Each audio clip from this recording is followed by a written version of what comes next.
কোথাও চান্স হয়নি। সবশেষে একটা কথাই বলতে চাই, তোমার কোথাও চান্স হয়নি। তো সেক্ষেত্রে আমরা অসংখ্য শিক্ষার্থী এই ভিডিওটা আজকে প্লে করেছি যে আমি অ্যাজ এ এসএসসি 25 ব্যাচ, হ্যাঁ, কমার্সের শিক্ষার্থী। আমার ঢাকা বিশ্ববিদ্যালয়ে সর্বপ্রথম আমি ভর্তি পরীক্ষা দিয়েছিলাম, চান্স হয়নি। বিউপিতে আমি ভর্তি পরীক্ষা দিয়েছিলাম, সেখানেও চান্স হয়নি। জাহাঙ্গীরনগরের জন্য মোটামুটি ভালো রকমেরই প্রিপারেশন নিয়েছিলাম, কিন্তু কোশ্চেন আমি বুঝতে পারিনি। জগন্নাথের মাঝখানে পরীক্ষা নিয়ে হেরফের হওয়ার সত্ত্বে আমি ফর্ম তুলতে পারিনি। সর্বশেষ আমার অপশন ছিল আরইউ এবং জিএসটি।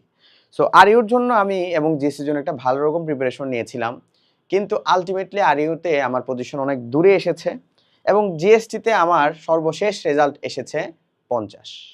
এটাই তোমার রিয়েলিটি। এখন দিন শেষে তোমাকে একটা বিষয় অ্যাকসেপ্ট করে নিতে হবে, you are second timer. Others তোমার হাতে একটা অপশন আছে, DCO and national university.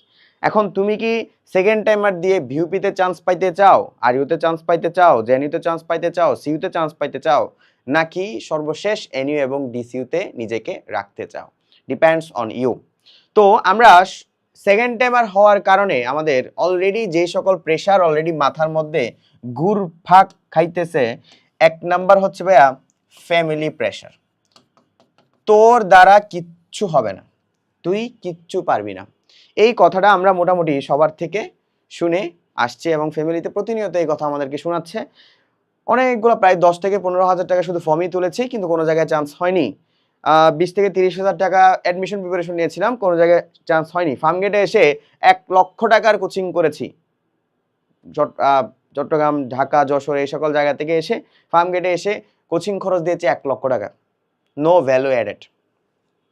Social life pressure, তোমার বন্ধু বান্ধব পাবলিকে পড়াশোনা করতেছে, ডিউতে বসে টিএসসিতে বসে আড্ডা দিচ্ছে, ক্লাস শুরু হয়ে গিয়েছে, জাহাঙ্গীরনগরের সেই সুন্দর মনোরম পরিবেশে ক্লাস করতেছে। This is your social life pressure. ওদের সামনে তোমার যাইতে ইচ্ছে করতেছে না, আই নো। ইকোনমিক্যালি ব্রোকেন, তোমার ফ্যামিলি তোমাকে বলেছে তোমাকে কোনো টাকা পয়সা দেওয়া হবে না, তোমার কোনো কিছু দেখা হবে না, নাথিং এলস, বুলশিট, এভাবে বলতেছে।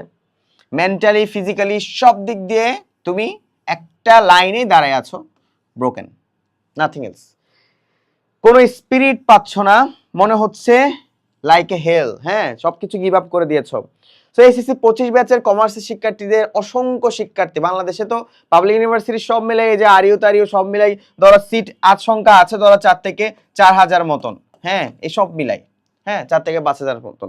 সো এইগুলাতে একটা তো চান্স হয়নি, তাইলে আমার আসলে কি করা উচিত?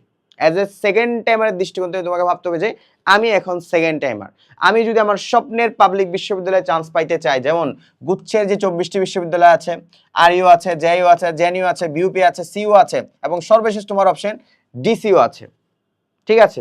এগুলাতে যদি আমি চান্স পাইতে চাই, তাহলে আমার একটা ওভারঅল প্রিপারেশন লাগবে। দ্যাট মিনস ওভারঅল মানে কি? ওভারঅল মানে সম্পূর্ণ।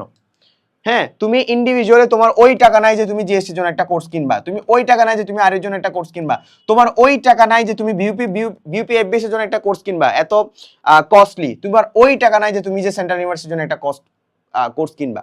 তাহলে তোমার ওভারঅল কস্ট যদি আমি মিলাই, এই সব কোর্স কিন্তু তোমার মিনিমাম 10 থেকে 15,000 টাকা মতন লাগতে পারে, যেই প্ল্যাটফর্মে তুমি কিনো না কেন। দিন শেষে তোমার হাতে এখন ভ্যালু ফর মানিটা অনেক বেশি ইম্পর্টেন্ট, যে এটা আমার জন্য ভ্যালু হচ্ছে কিনা, ভ্যালু ফর মানি হচ্ছে কিনা।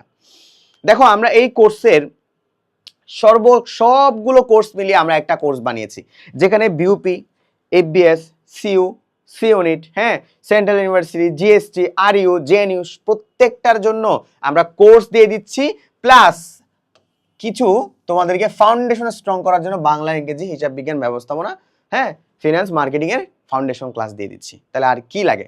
এখন থেকেই তোমার ধরে রাখো, ঠিক ঠিক 9 থেকে 10 মাস পর তুমি নিজেকে দেখবা সেকেন্ড টাইমারটা একজন পাবলিকিয়ান হয়েছে। তো শুভকামনা থাকবে সবার জন্য। আসসালামু আলাইকুম।